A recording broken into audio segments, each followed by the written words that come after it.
She sent it to me.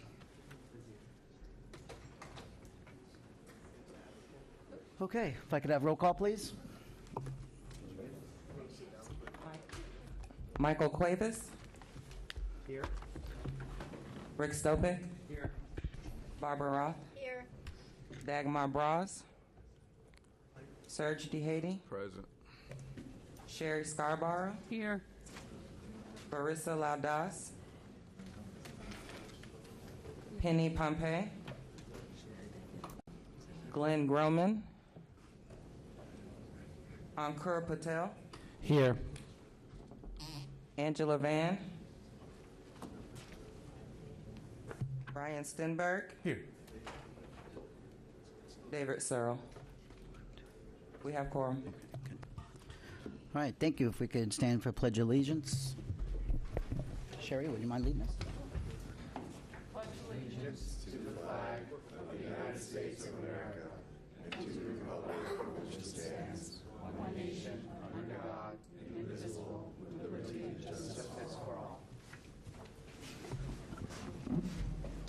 All right, thank you very much. Do we have proof of publication? Yes, sir, we do. All right, thank you. And do we have any postponements on the agenda? No, sir. All right. Can I have a motion to approve the agenda? So moved.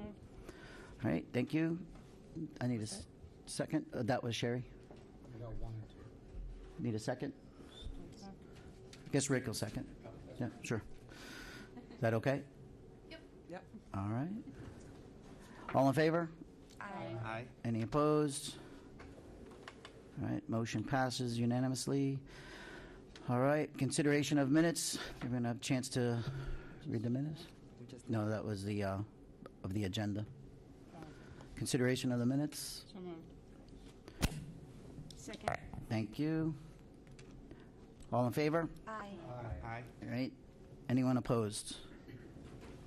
Great. Motion passes unanimously. All right. So going right to the, I don't see any comments by the public. Do we have any comments? No. Great. No, John. Thank you. And comments by the chair. I just want to thank everyone for giving me the opportunity here. Thank you to our past chair who wasn't here last year or last year. Maybe he wasn't here last year. I don't know. Thank you to the chair for your hard work last year and the opportunity to be here today. So thank you. And thank you to Sherry for keeping me in line up here now. That's all I have today. All right, public hearing. We're going to go on to the next item. And I was reading that from my phone, so it's a little odd for me to be reading it. Next time I'll make sure I have it ready for myself. The first thing on the public hearing item is, thank you, the Haverhill Recovery Facility. And we will hear from the applicant.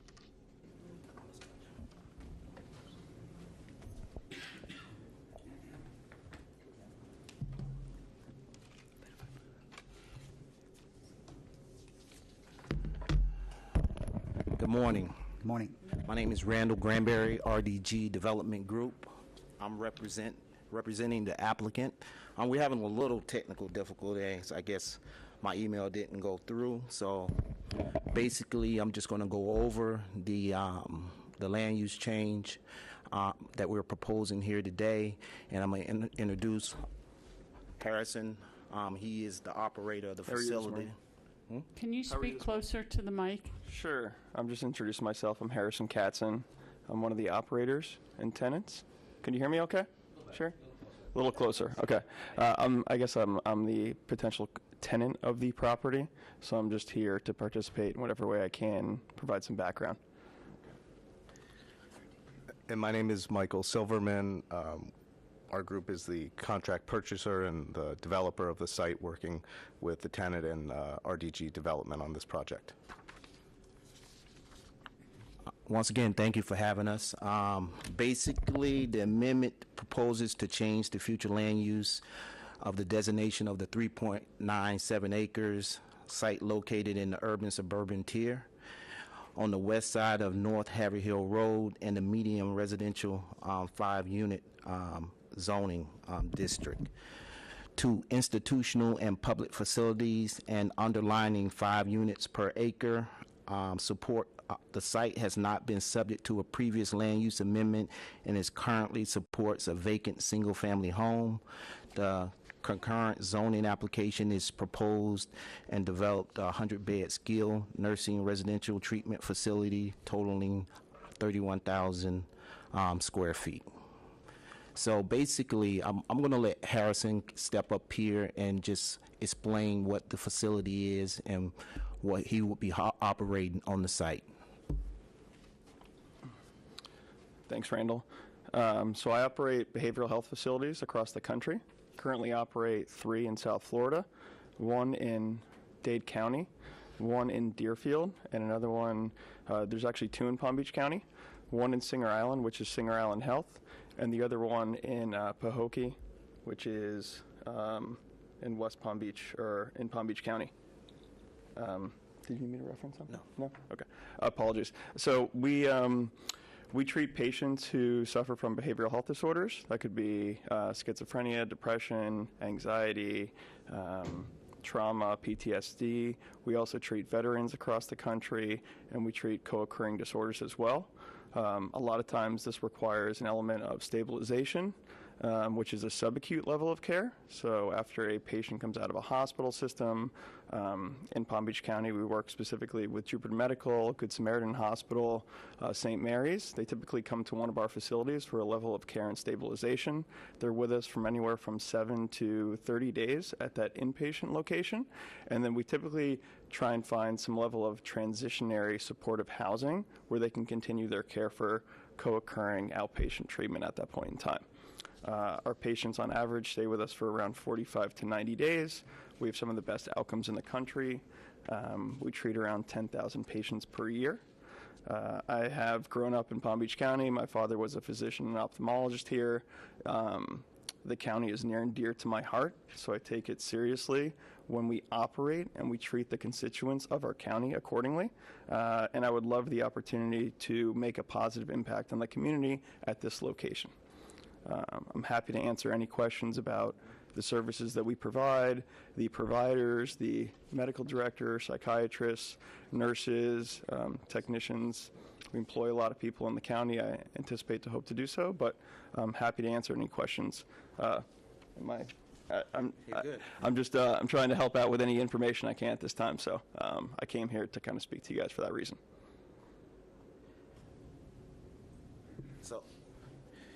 So we concur with staff's recommendation that the amendment is compatible with the adjacent residential uses and represent an opportunity to allow services and facilities that are badly needed in the urban and suburban development area.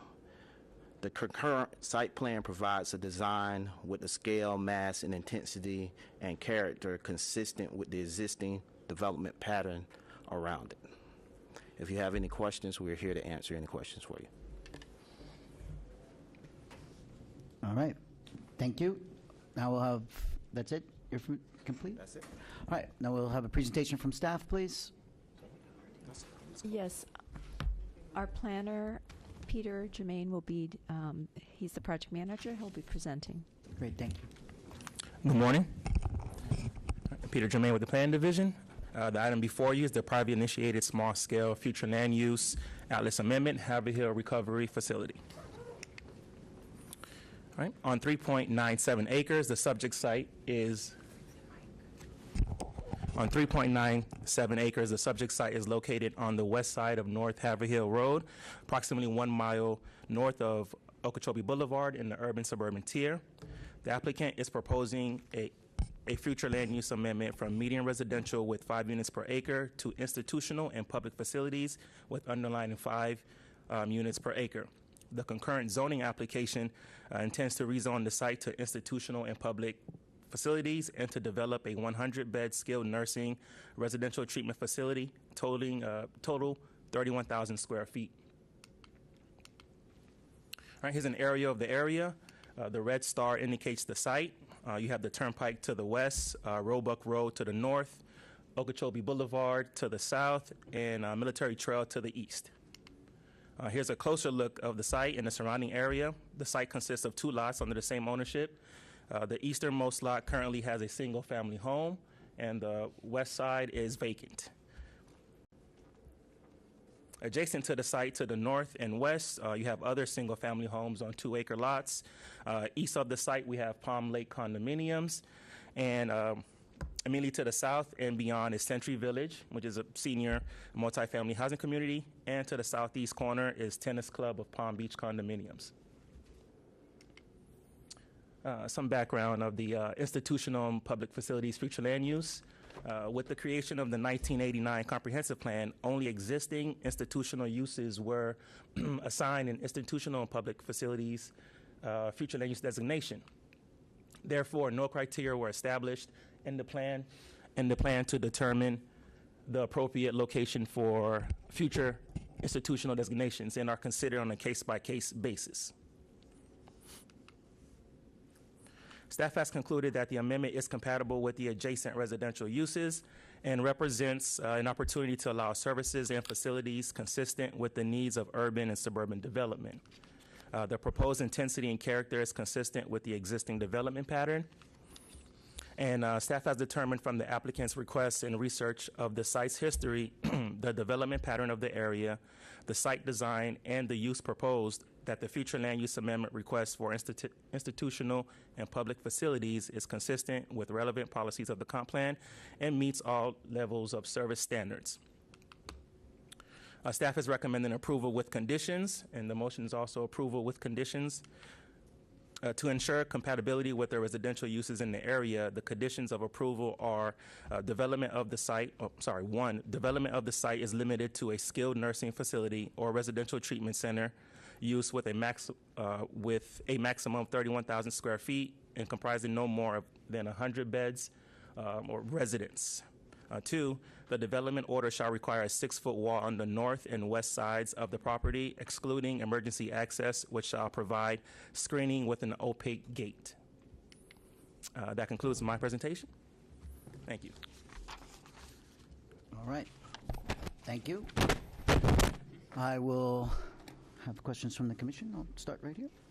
Yes, for staff, I think, Mr. Germain, the conditions which you have presented to us, have those been agreed to?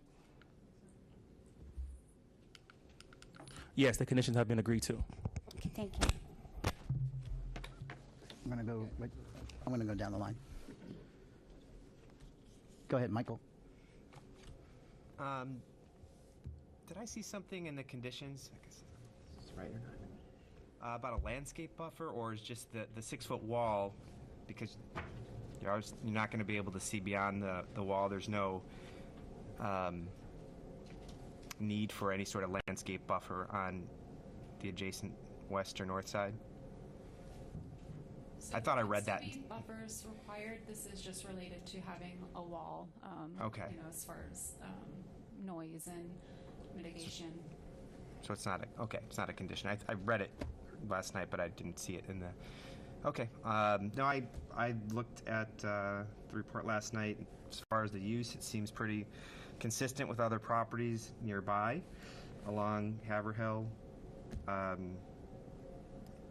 There was no of the. Can't hear anything back here. Yeah, I don't. Is that it? Okay, there we go. I don't know which one of these buttons it was. None of the neighboring properties. I had a question regarding the condition for a landscape buffer, but it was not a condition for approval. No, the last thing that you were saying. My question was, I was just going to say, as far as use, it looks compatible with other uses along Haverhill based on the staff report I looked at last night. It doesn't look like any of the neighboring properties are here today or made any comments. We have comments. Oh, we do have comments. We do have okay, so we're waiting for that. Okay, Yes. so this is just specifically questions for staff. I think I'm supposed Yeah, to I go don't to comment cards. have any specific questions for staff at this time. Thank you. We have how many? Do comment cards now. Yep. My apologies. We do need to go to the comment cards. Sherry? first, Diana Castellan, Weir. I'm sorry, opposed? No, just have them come up. Just Okay. have them come up and then they'll, just have them come up and they will go ahead Right, and go to. don't I read it? Yep. You need me to stand there, you said? And then we'll have Bonnie Roberts and Elaine Hoyt, Right here? if you want to come up and go to the podium number 2. You want me to go there? Bonnie.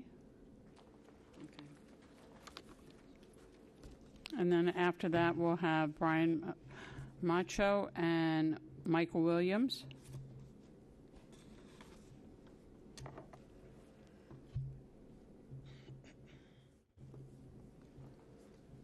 Can I begin? Yes, please state your I'm name going and to read a letter address. that I'm going to leave with you guys, okay? So everyone's limited to 3 minutes, just so you know. Comments are limited. This conversation just Thank took you. some minutes off. So I wrote a letter for you guys because unfortunately what you said does not really go with our neighborhood. We are single-family homes. Can you please Right. step closer to the microphone so we can hear you? Yeah.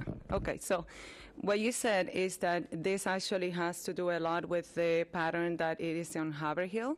But unfortunately, what's affecting us in reality is that they do not have any pattern with our neighborhood. We are the Horseshoe neighborhood. The property that they purchased is a Horseshoe neighborhood single-family home. It used to be used for some electric company, granted, but they used to service on the Haverhill Road. They want to have access to our private road, a private road that it is used for us to ingress and egress. So I would like to ask you guys to please not approve this. Although you guys already changed our zoning category before in 2018, I stood here and I asked you guys to please not do that because our safety of the neighborhood was going to be affected by the development of that company. Time passed and here we are again.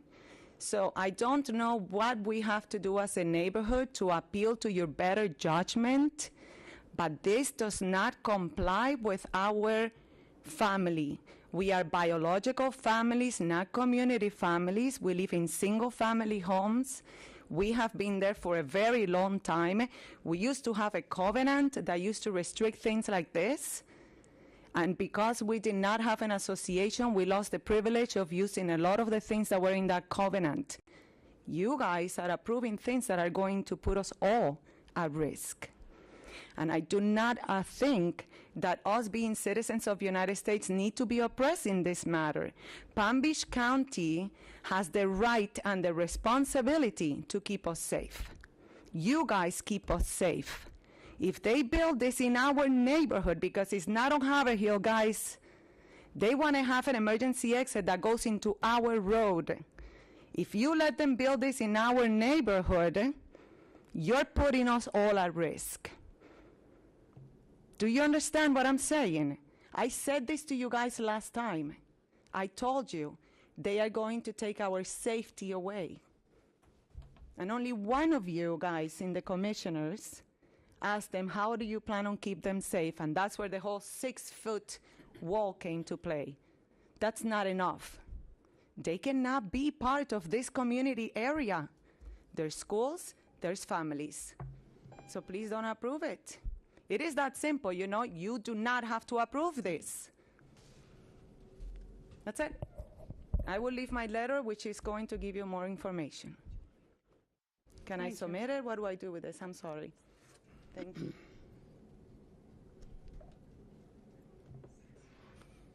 May I go? Yes. Thank Thank you. you. If you'd please state your name and address. Hi, my name is Bonnie Roberts. Is that on? Is the mic on?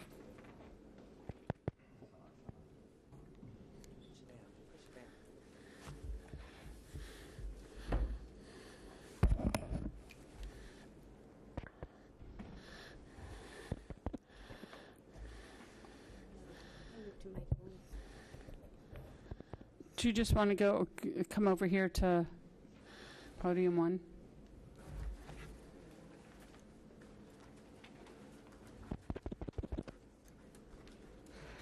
Good morning. My name is Bonnie Roberts, and this is my mom, Ellen Hoyt. We live at 5033 South Horseshoe Circle. This recovery center would be built directly across from our house and would most likely lower our property value. We live directly across from where the emergency entrance and exit would be, thereby creating noise from the vehicle sirens going in and out. Some of our families have very small children, and we are concerned about their safety. My child, who is 2 years old, likes getting pushed in a stroller and riding his bike on the neighborhood road directly across from the north side of the proposed facility. We live in a small, very tight-knit neighborhood, and we want to keep it that way. We have lived there for 40 years. This proposed facility would bring a lot more traffic to our neighborhood road on the south side, as well as the north side, due to people missing the main entrance off Haverhill Road at the traffic light. Something was brought up about the 6-foot wall and that not needing the landscaping. That was put in the last time we all went through this, because as neighbors, we don't want this facility at all, but we also don't want to stare at a 6-foot wall. So that's why there was landscaping in there from the last time. Thank you. Thank you. Good morning. Brian Mako. I live to the west of the property with 381 feet across the back. I've lived there for 36 years, raised 2 kids, and had a peaceful, great family, loved it. Horses, chickens, everything else. I feel like this whole thing's been, now when I go to retire, everything I work for has been taken away from me. I'll lose 17% on selling the house to move out somewhere. Okay, I had never intended on selling. I wanted to retire there and carry me out of there on a slab. Okay, I am so disappointed with Palm Beach County running roughshod over everybody's livelihood, and just for the sake of progress. Okay, what kind of progress is this when the residents can't even have a property and enjoy it? Okay, and as far as him saying how good of a steward he was, I cut the grass because he can't even cut the grass over there on the front. So I'm out there on my little tractor for the last 5 years cutting the grass. Okay, send him a letter in the mail. Do I get anything back? Can you cut the lawn? Is there you go by there today, and the grass is 2 foot high. Okay, so it's for him to say he's going to be a great steward and he's going to take care of us. Okay, you guys have to have some compassion for families and people that have been here and have paid their taxes and did everything right for the last 36 years. Okay, so take a hit on this and listen to this kind of stuff for the. What else do I have to add? Okay, I mean, let's get on board and do something right. Okay, and to add more people, to add more beds. Okay, you got anything to say, Dolly? This is my wife, Melissa. The saying that a 6-foot wall is the accommodation for this project, we don't want the project at all anyway. We're driving down Haverhill today and see multiple empty lots that are available that aren't right in our neighborhood. It's ridiculous to choose the land that they chose to try to put this thing in. There are so many empty lots that you could put this in that won't impede our neighborhood. And so, I would have to ask, how could you ensure that this project, if it were ever to be built, which we don't want it built, would not impede the quality of life for us long-standing residents? It's absolutely absurd. And if each one of you on the commission asked yourself if you wanted that in right next to your house, I know you would say no. So, to push this down our throats is crazy. All right? Yeah, one last comment in conclusion. I urge each and every one of you, before you decide on this, to drive down our road. You will drive past my house to the west, and you see how much this impedes us. To say that off of Haverhill, if you just drive up Haverhill, it looks like, oh, this is no big deal. Okay, and for that fellow to comment that it's like this all over Haverhill. No, there's churches up and down our area. There's 3 churches within a half a mile. A church does not infringe on our area there. It's this thing it comes all the way down our road and is like a octopus in your neighborhood that has tentacles that come all the way down. And so Thank you for your comments, sir. Michael, thank you for your consideration. Michael Williams. And then we also have a card from Yoel Cancelin, and I apologize, you did not want to speak? No, thank you. Thank you. Sir, go ahead if you'll state your name and address. Yes, my name is Mike Williams, and I live at 5215 Horseshoe Circle North. I actually grew up in that community. I've been here for 40 years, and when I see what's going on right now, it's a total disgrace, and I don't think that this is right. We live in a community that has 17 homes. Most people don't even know that that community exists because of the uniqueness of this community. And to see that the county is allowing them to come in and to totally destroy the neighborhood that we have lived in all this time, raising our kids and our grandkids, it's a total travesty of justice. We're just talking about saying the Pledge of Allegiance a while ago, and we're talking about justice and all of that. But where exactly is the justice that you guys are talking about? I guarantee you that not one single one of you sitting up there today would want this in the community that you live in. I have to walk with my grandkids in this neighborhood day after day, and to come up and see them doing this and destroying our neighborhood like this is a total travesty of justice, a total injustice of what we expect here. You have older people living there to the south, Central Village, and we're putting these people at risk also. And I know Central Village is a very large community, and they have very good, they have very strong pull in this county. So maybe what we need to do is we need to get and combine ourselves with Central Village, that all of us can come together to fight this craziness and this madness that is being pushed on us here today. I think it's wrong. I think it's totally and completely wrong. You have Oxbridge right there around the corner, right from us, a few maybe not even a quarter of a mile, right sitting on the other side of the road. And we're talking about bringing people who have mental issues and all these type of things. My daughter is a former Marine. My son-in-law is a former Marine, and I know and see what goes on with these people and the problems that they do face. So I don't really want that in my community. I don't want that in my community at all. And I'm asking you guys to do something and exercise some discretion. And as Brian said a while ago, maybe some of you guys up there should take a drive around our street and see what it looks like, because if you do that, you'd realize that this is wrong. All right, thank you. Is that all the comment cards? Sure. All right, great. Now I'm going to try this again and go back to, do we have any questions for staff or the applicant? And I'll go back and start with Barbara and go down the line again. Barbara, any further questions for applicant? Michael, or do you, Barbara? I have a question for staff. Okay. Question for staff. The other properties that are available, I've heard the public reference other properties along Haverhill. I'm familiar with that area, that stretch, and I have driven it recently. Are those other properties comparable in size? We're talking about basically 4 acres here. I'm just curious, as you head north on Haverhill, did staff look at other comparable size lots? So this is a private application, so they're coming in because they own it or have a contract on this particular parcel. So we evaluate this site specifically. We don't consider, we don't look at other sites and say, hey, maybe that would have been a better location for this. Yeah. We reviewed this site. Right. I understand this isn't a county-initiated.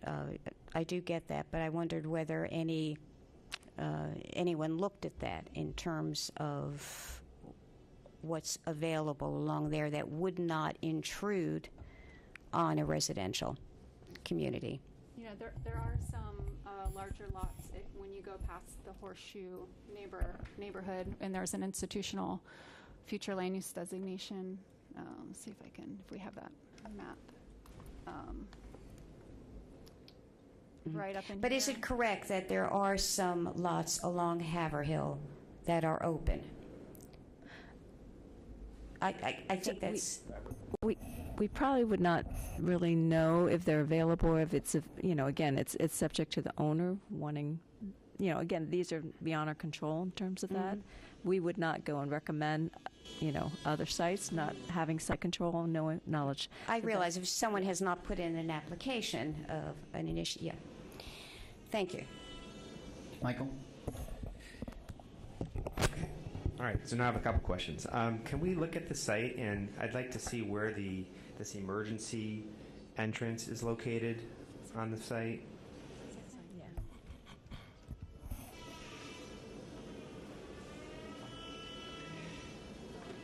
Almost there you go. So this is the proposed site plan with north facing up.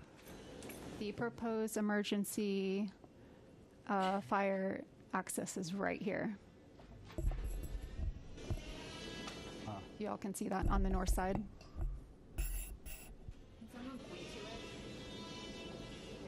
See the red pointer? Northwest of the site. Thank you. So it's the furthest west of the property, north side. Yeah, so Haverhill is on the right-hand side of the screen, and then Horseshoe Circle South is on the north, on the top part of the screen, north. Hold on, Michael still has the floor. Michael, any other questions? I thought that was the adjacent property on the north side, not a road. It's a road. It's a private road. It's a private road. Okay. Made up by the owners of the properties in that neighborhood. Okay. Sure.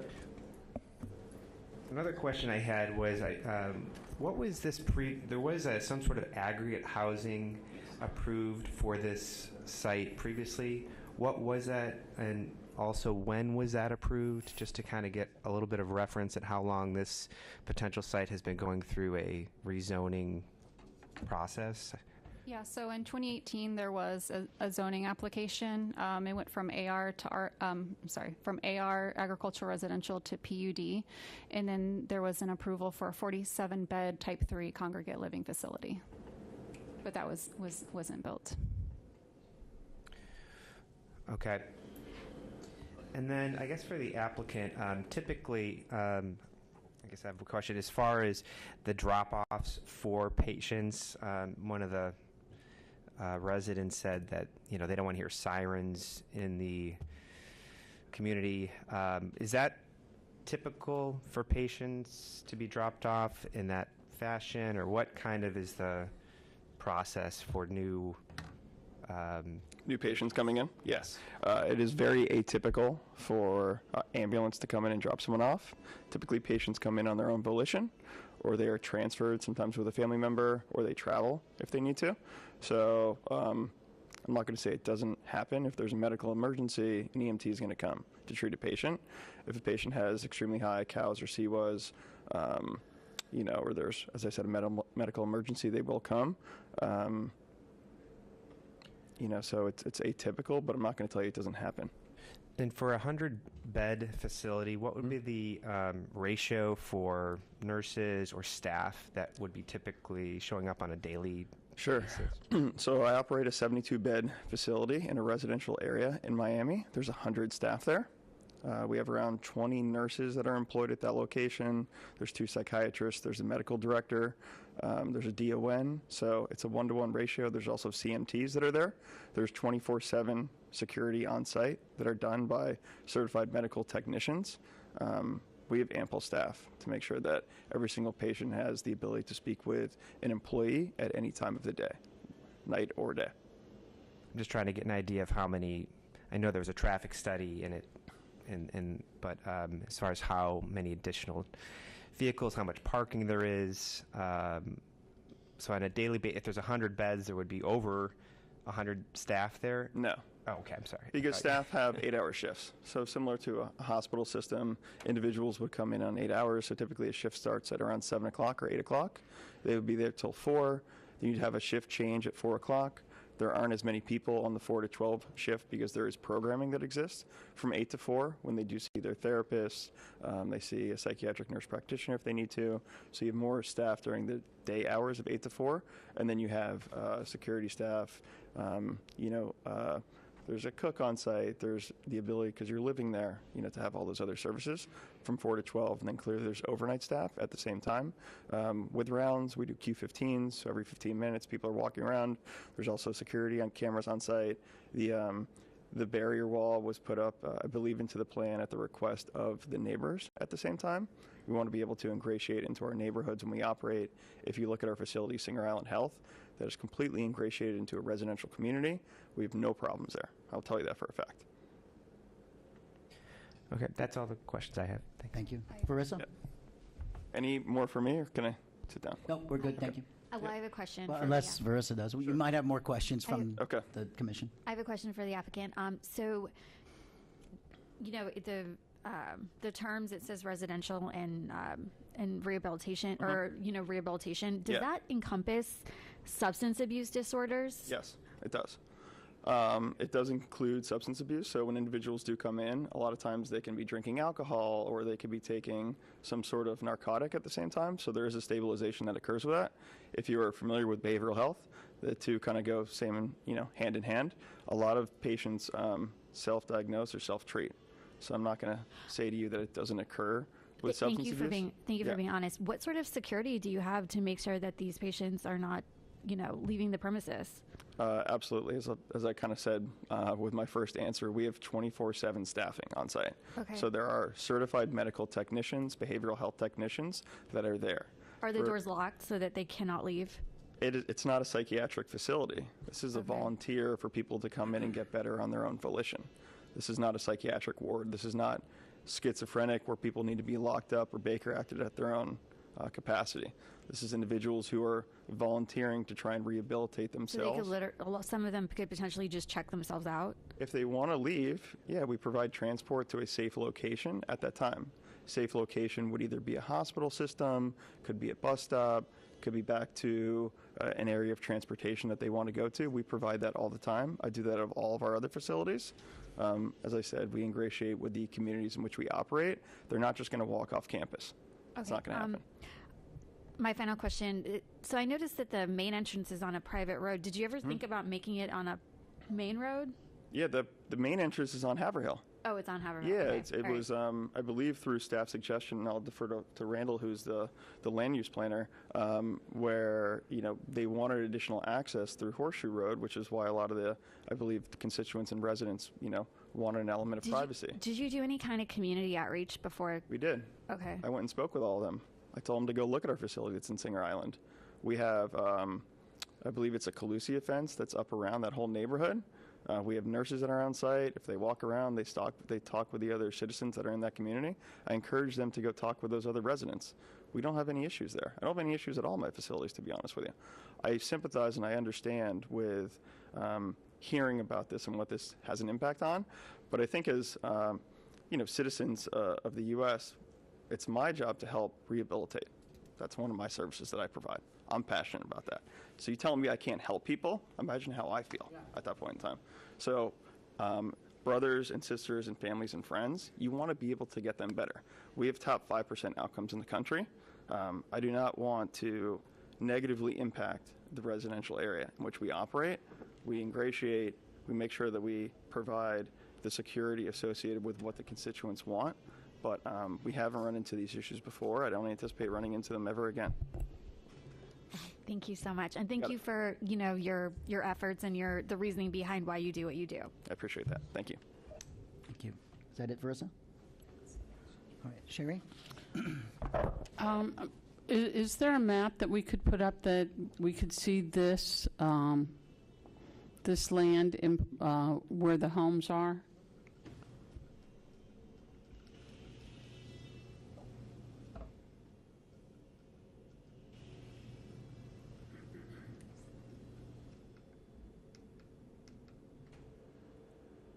Is that one better? Yeah.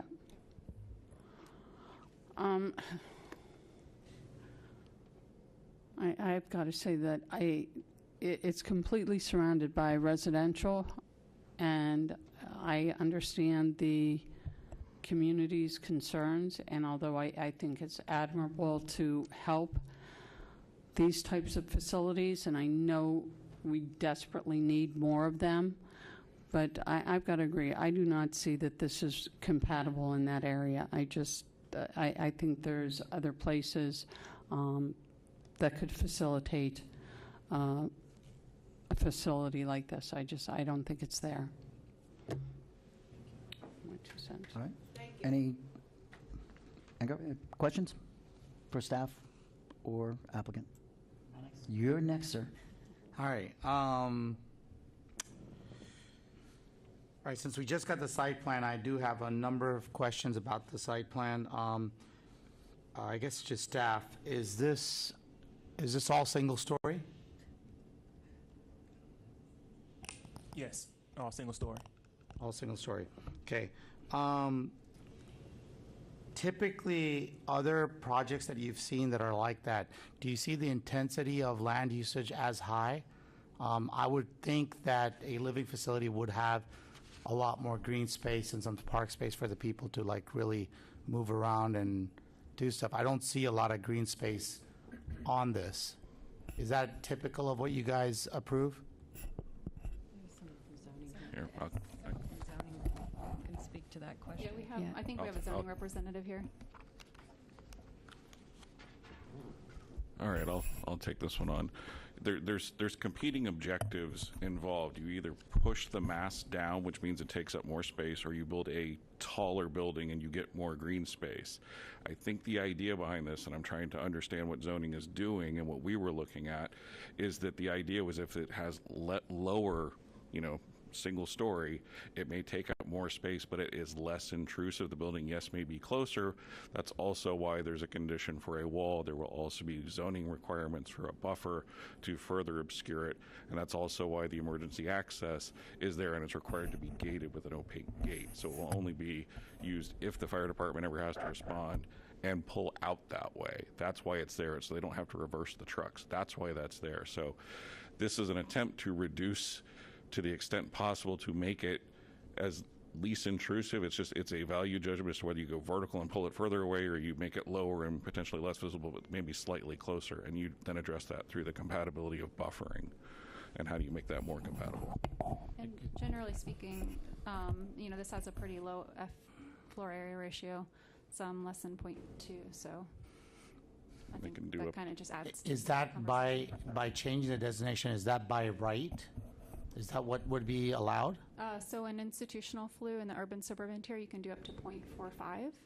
So they're well below that max FAR. Okay. All right. So when the planning staff suggested the secondary route, and I'm assuming this came up fairly initial in the process, was the circular route not thought to end back up on Haverhill? Was there any reason why the road couldn't just circle around the property? That's not a planning staff recommendation. That's a fire rescue requirement. So I understand the requirement of the secondary space, and that should have come up pretty early in the stage. But did the fire rescue specifically state that it has to be on that side road, or could it have circled around the property and come back onto Haverhill? Because they just need the fire engine to get back out. that Lisa's development as well. Yeah. Let's let Jerome Small. Hi, excuse me, Lisa Merritt, the zoning director. Do you have any questions for zoning? I heard a question about typical and open space. There's no typical with a proposal for any kind of land use. They come in and they propose what they do. They have parking regs, buffers. There's no minimum requirement for green space or open space. So there's no way for us to tell you about what is the typical operator design. It is what it is. But did you have another question while I was walking downstairs? Not for zoning. This was more of I think you actually do, because the site plan is at the zoning stage. So this is the land use phase. So the site plan is running concurrently, so zoning can answer the site planning related questions. Yeah, it's not in the purview of the Planning Commission, really, to review the site plan. That's under the purview of the Zoning Commission.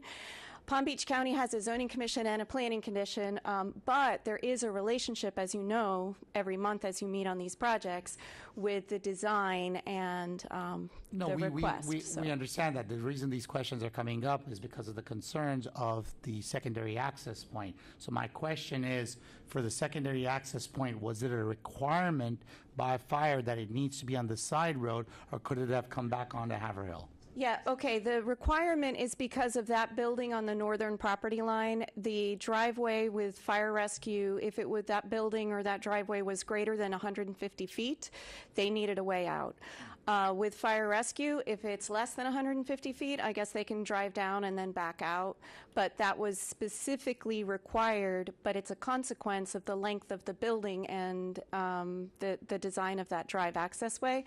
If it was shorter and it was less than 150 feet, fire rescue wouldn't require that, because, you know, at zoning level 2, we support the residents and the concept that you don't have this extra emergency drive, but fire rescue standards with the fire code are not something that we can, you know, argue with. I understand. So in essence, the applicant's design is what's creating the necessity for that secondary access, and if the design were to be changed, that would possibly take away from that. Yeah, and we worked very closely with the applicant. The original design had buildings in the upper left area.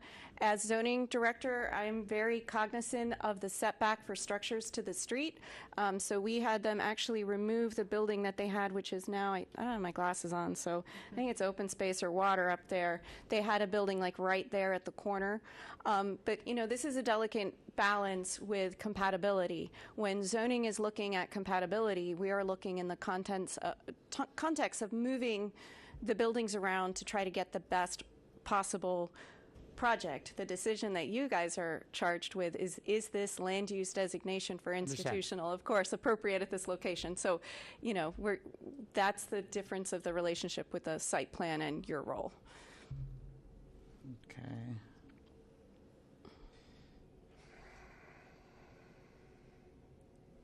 Okay. Thank you. I have a question for the applicant. Thank you.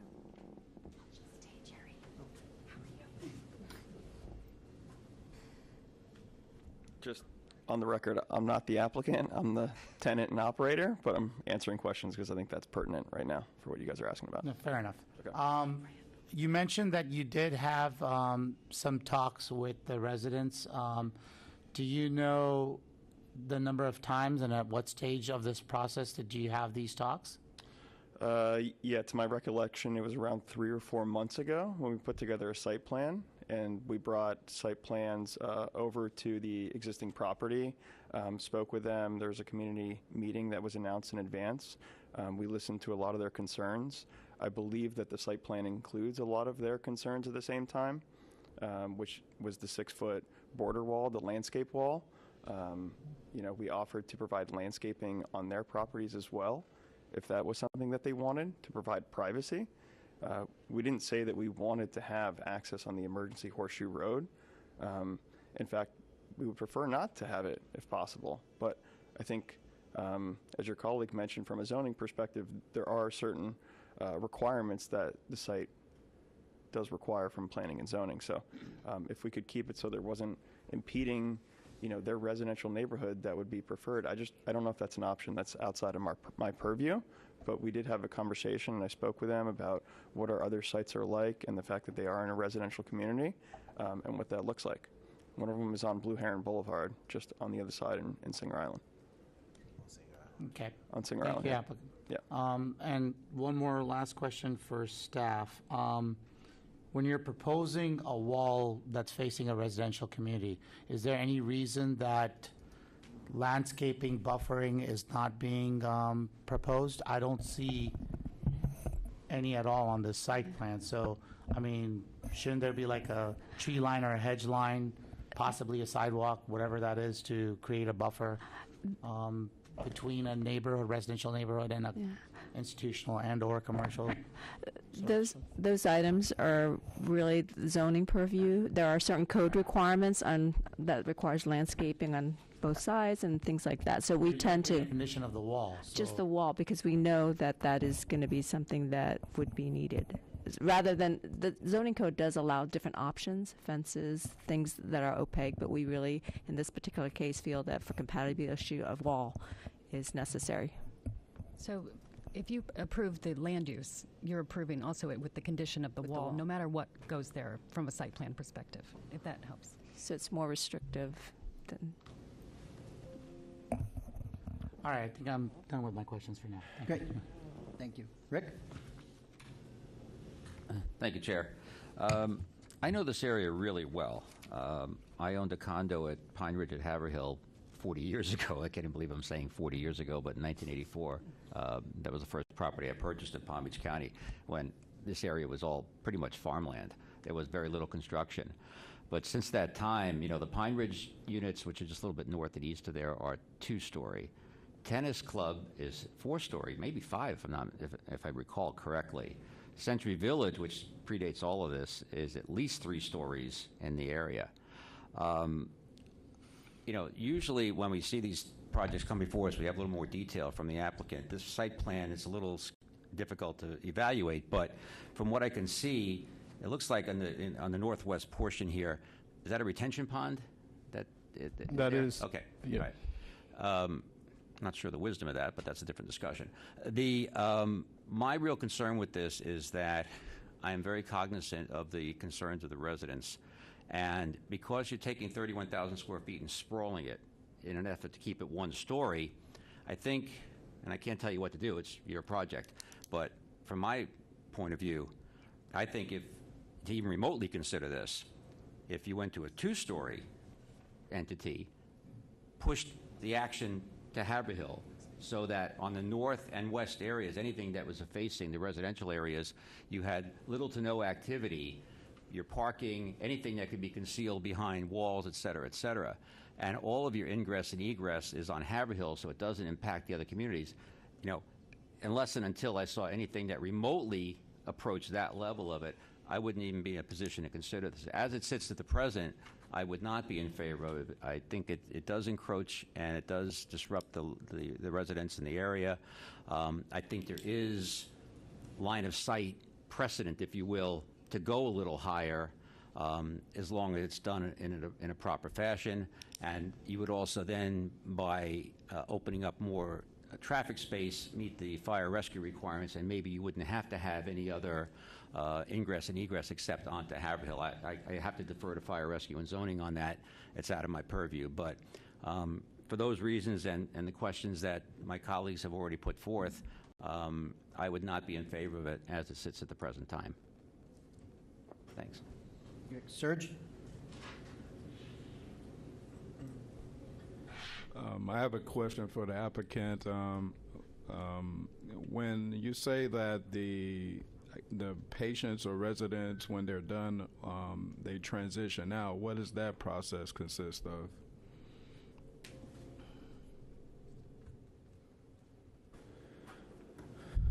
When a patient is ready to discharge, Right. they're required to have a next level of care for whatever that might be appropriate to. Sometimes that means going back to their residence where they live full-time. Sometimes it can be outside of the county. But our discharge planners and our therapists are required to have a transitionary care set up for them at that point in time. So that could be going to transitionary housing where they have outpatient treatment. It could be going home where they have virtual treatment at that point in time. But there is a level of care that has a continuity for their continuum. Are these patients in the county, or they're coming from outside of the county, or both? In Miami, most of our patients there are from the state. So they're not all from Palm Beach County. Sometimes they come from Broward County, from Indian River, St. Lucie County. It just depends.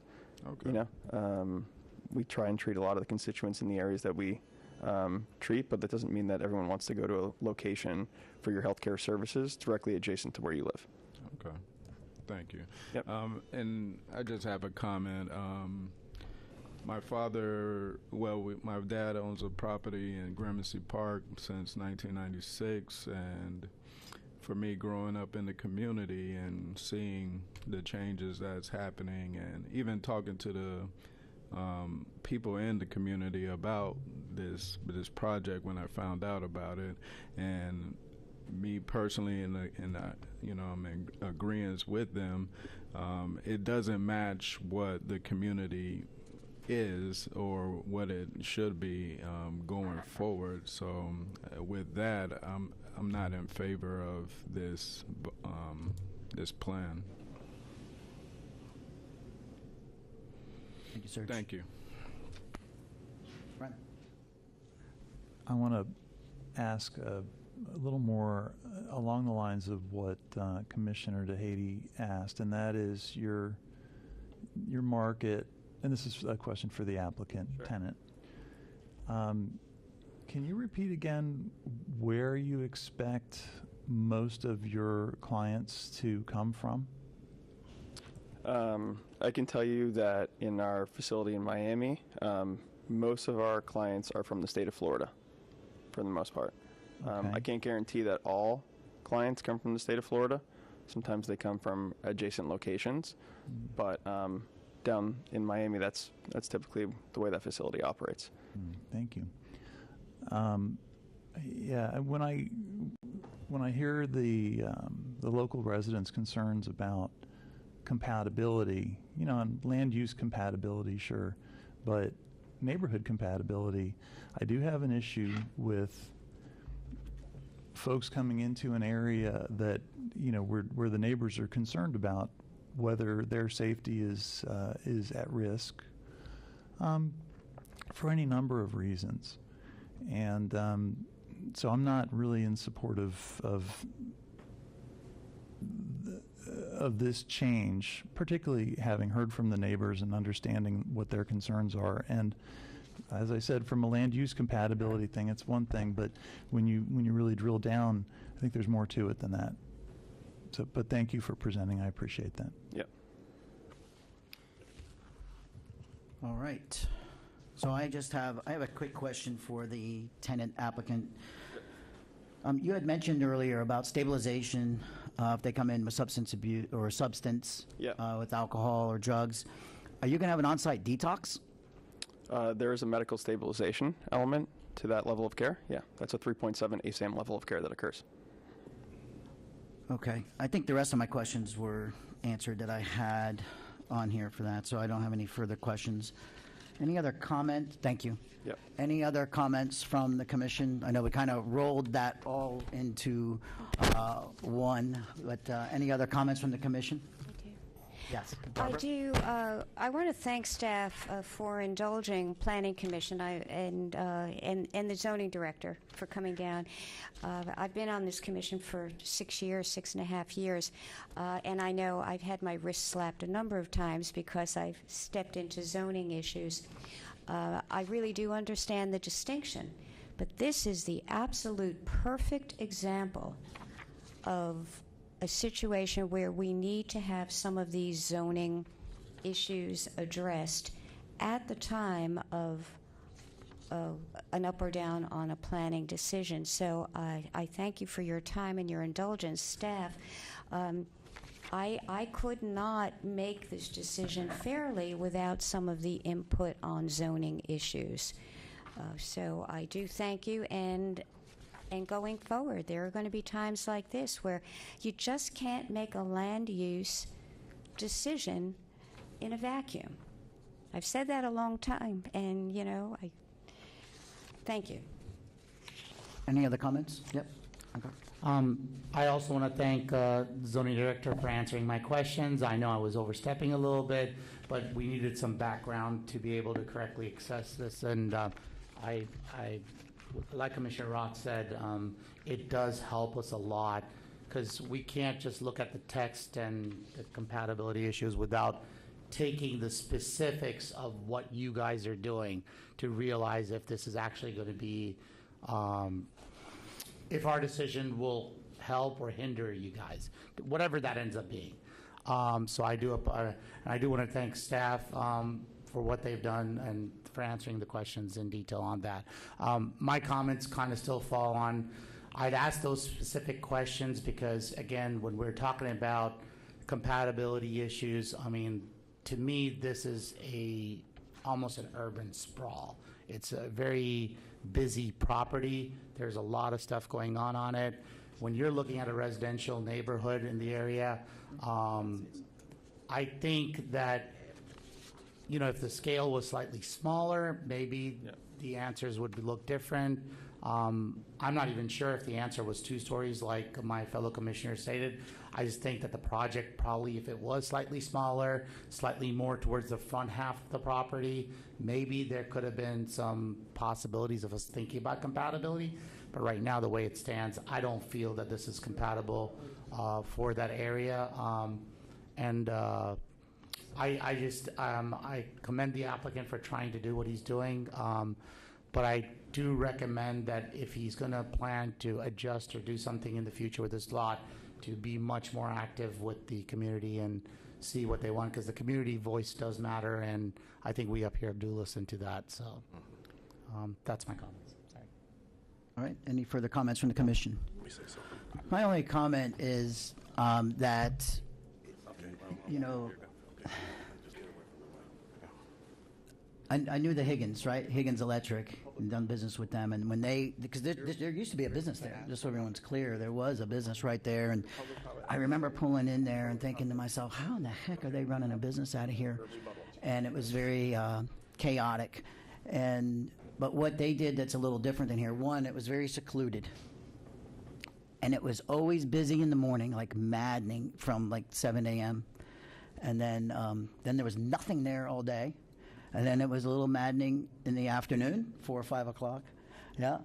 And then it was quiet, you know. So it was a little different, and I feel like Mr. and Mrs. Higgins did everything they could to keep the community a community. I'm not sure if this is the right fit for that. So those are my comments, and with that, I'll entertain a motion.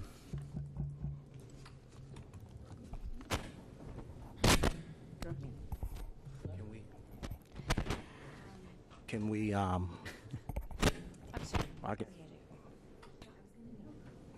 not letting us. Would you like to make You can make the motion. I was going to make a comment, but... Marissa, go ahead. I'll recognize Marissa to make a comment. I'm very, very familiar with Century Village. I spent a lot of time there.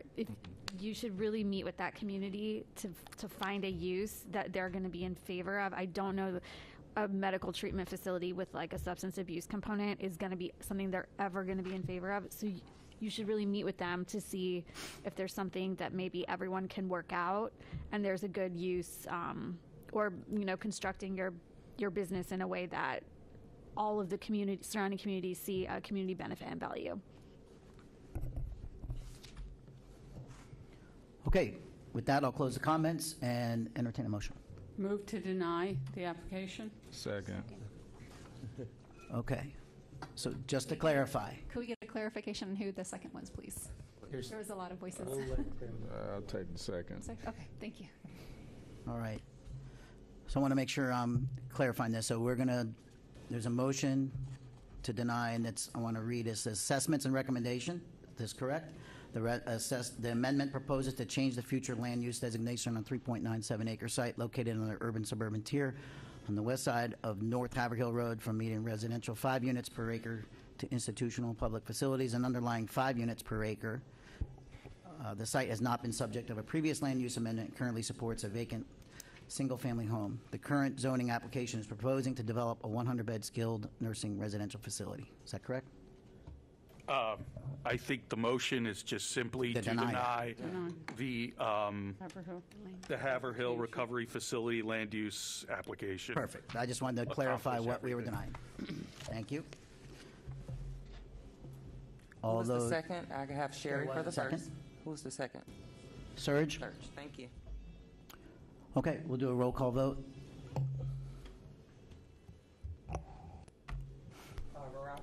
Barbara? On motion to deny, yes. Yes, this calls for motion to deny.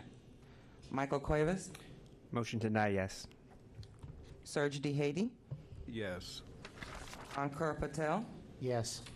Rick Stopik, Yes. Brian Stenberg, Yes. Verissa Laudas, Yes. Sherry Scarborough, Yes. John Carr. Yes. Motion passes to deny. Okay, thank you. All right, nothing else on the agenda. I'm going to move to updates and comments from commission members. Any commission members have anything? Brian? I would like for our commission to join me in congratulating Commissioner Laudas on her election to the Port of Palm Beach Commission. Congratulations. Congratulations. You're a dual commissioner. That's right. Right? And it's just such an honor to serve alongside all of you. Thank you. Great, thank you. Any other commissioners? Yes? Rick? Me? I will not be in attendance at the December meeting since I will be visiting Mickey's Very Merry Christmas with my grandkids. So I want to take this opportunity to wish everyone in the room a very happy holiday season, best of health and happiness for the new year, and happy Thanksgiving as well. And look forward to seeing everybody in January. Thank you. Ankur. I wanted to first of all thank everybody for supporting me the past, I guess, the year that I wasn't here. While I was chair, I truly appreciate everybody for giving me time to really get into that role and to do that. I do want to thank the current chair for really supporting me through that process. He was very, very, very good with handling cards and pushing these buttons right here. I'm not going to question the button pushing skills, where they come from.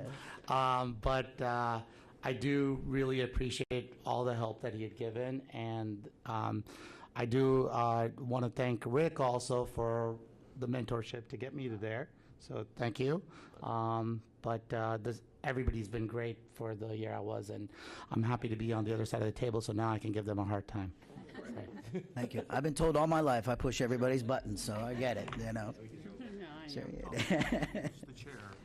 Any other commission members, comments? All right, great, thank you. Planning Zoning Board, Planning Commission, Executive Director, anything, PZB? Congratulations, Commissioner. Just wanted to clarify on the small scale amendment. We do understand what you're saying about the site plans and seeing them at the same time. Small scale amendments do require a concurrent site plan to run along with it. Sometimes when we bring you the large scale amendments, they won't have a site plan vetted out as much as this one did. And so your questions, we understand, and we take that into consideration, even though it could influence it moving forward. So we understand. Thank you. Can I just ask one question regarding this? Typically, do we get input from the community in the form of letters with this packet, or was this just they didn't respond early enough, or because that feedback from the community obviously would have been nice to have some sort of base of their input prior to the meeting? Yeah, so we did receive, and Peter could add some more to this, we did receive a few phone calls asking for information, but from what I understand, we didn't receive any negative comments, and we didn't receive any correspondence. So that's why there wasn't anything included in the packet. Because that's what I read, and so that's why I was a little surprised not to have any feedback from the neighbors. And then obviously today there was some pretty significant pushback, so kind of was a little bit on my heels seeing no input, and then of course there was a lot of community input. Yeah. Well, there's only 17 owners, I guess, but still it was, so so I guess it's just case by case that may be the case. Yeah, and sometimes we're surprised too. We come to the hearing and then there's a room full of people that we weren't expecting. So Right. It's just kind of how it works sometimes. And for something like this, does that reach to the community start? What's the time frame? Is it 3 months? Is it 6 months? Is it So 45 days after the application is found sufficient, we require that the agent post signs on the property. So there are signs up for, months and months prior to these applications coming to hearing. And then about 3 weeks prior to the Planning Commission, we send notices with the dates, the information related to the proposal, a map, and then contact information for staff should they have any questions. Okay, that's helpful. Thank you. To add to his question, what is the proximity of the communities that receive the follow-up? Yeah, that's a great question. So within the urban suburban tier, there's a requirement that we send notices of 500 feet. 500 and we feet, also okay. send notices to known interested parties. So should someone contact us after the signs are posted, we will also send them a notice. We send, notices to Cobra, Delray Alliance, all of those other known interested parties where there's an application in their area. Right. And then if it's outside of the urban suburban tier, specifically rural and exurban tier, because the lot sizes are larger, we have 1,000 feet a requirement. Okay. I mean, specifically for this project, I spoke to a resident of Century Village, and they had no idea about this project. I had Yeah. that thought as well. So this one actually had almost 1,000 notices we sent out, and a lot of them were for the Century Village residents. That captured, when there's condos, it captures the whole entire condo And no feedback? complex. Yeah, just a few They're phone. usually all over this stuff. We were surprised as well. Yes. They were, Yeah. I remember that was probably 15, 20 years ago when there was some discussion about doing something with the golf course there. They Yeah. wanted to redevelop the golf, but they went- I remember that. Yeah. And not one out of 1,000 popped up. All right. Well, And- they certainly could show up at the BCC meeting, right? That's right. There's still, Yeah. Remember, there's still another meeting, so, yeah. They travel in herds. I had a sign question as well. And go ahead. If I may. Yes, go ahead. So on the north side of this property is a private road, and then you have Haverhill on the east side. Would there be a sign on the north side as well, on the private road? Yeah. So any road frontage, they're required to provide one sign per 500 feet, I believe it is, Okay, thank you. with no more than 10 signs for the whole property. Great, thank you. Just one last clarification to add to your. So, coming from the Downtown Action Committee, every packet we would have would always include the site plan. Obviously, these are pretty large-scale developments. So, what you were saying is because this was a smaller scale development, we don't always get to review the site plan prior to the meeting. Was that what I could take from your comment? This is a small-scale amendment to the comprehensive plan, but we require our small-scale amendments to run concurrently with the zoning application. Correct. So with a small-scale amendment, you're likely to have a more fleshed-out site plan to go with it, which we had in this situation. So when it's a large-scale amendment, you have a transmittal hearing before the BCC and then an adoption hearing before the BCC. And so you're going to hear it before the transmittal hearing. And so at that point, the site plan may not be as well baked as it would be for the adoption hearing, because at the adoption hearing, they're going to have a concurrent zoning hearing at the same time. Does that make sense? Yes. I'm just trying to understand, because I think your comment was it would have been beneficial to see these emergency exits, have a little bit better. I know we're not going to always get that because the project isn't necessarily fleshed out at that point. I guess, is that... And they may not even have made a zoning submittal at the time you're seeing a large-scale amendment, right? Right. And I think you're talking about the city of West Palm, that you're familiar with their process. Right. That process is probably a more integrated process. Most cities do more detailed review of their site plan, and again, there's a shorter amount of time between your land use and your site plan. Also, often by the time you see some of these things, we've already pushed as much as staff could do, without designing it for them, which is not our project. Right. So if you'd seen the first initial site plan, you would Zoning not. staff spent a lot of time with them. So at least, it's been at least for the layout that they have, zoning staff would have, in coordination with planning, advise them of certain things and what to look for at these meetings. But ultimately, they need to make the best choices for their client, and hence see the results. Yeah, and I guess just specifically with this case, not seeing the site plan until we got here, it definitely did have an effect as far as thinking about, okay, well, if there's emergency vehicles going up and down this road, I could have thought of that prior to, and I maybe would have just been able to have a better understanding of kind of how this was going to work within the community, but we didn't see that until now. So, and that's fine. I mean, but I'm just trying to understand, is that going to be kind of standard? And I don't think there is a standard answer, right? It's how much is necessarily they're going to flesh out, how much money they're going to spend developing a plan when they don't know if it's going to be even approved for a zoning change yet. We don't. Yes. I mean, that's the question. How much can they go? How far can they go when they don't even know if they have a zoning approval? Yeah, so it's a balance for us when we do the staff report. We do try to include as much information related to the zoning application within the staff report so you all have an idea of what's going on. But, we don't include the zoning application because that's not the purview of this board. So we try to provide as much information we can that will inform you all in your decisions without kind of opening it up to the zoning commission discussions, which are more applicable there. Okay. Yeah. Thank you. Just kind of new on the board, so and want to learn as much as I can, be as prepared as I can for these meetings, obviously, as possible. Just for your purview, Stephanie's really easy to get a hold of, and she does provide any information. I've asked her in the past for stuff like that, and she emails it to me. So if you see something in your packet, which you get about a week before, and if it's something that you think, you can always ask her, and she will send it to you. Yep, absolutely. Okay. Thank you. All right, great. Anything else from our executive director? No? All right. Our county attorney, anything? No comment. Fantastic. Planning director? Nothing, thank you. All right, thank you. Only thing, do we know if we're going to, December meeting looks good? I think we're going to cancel.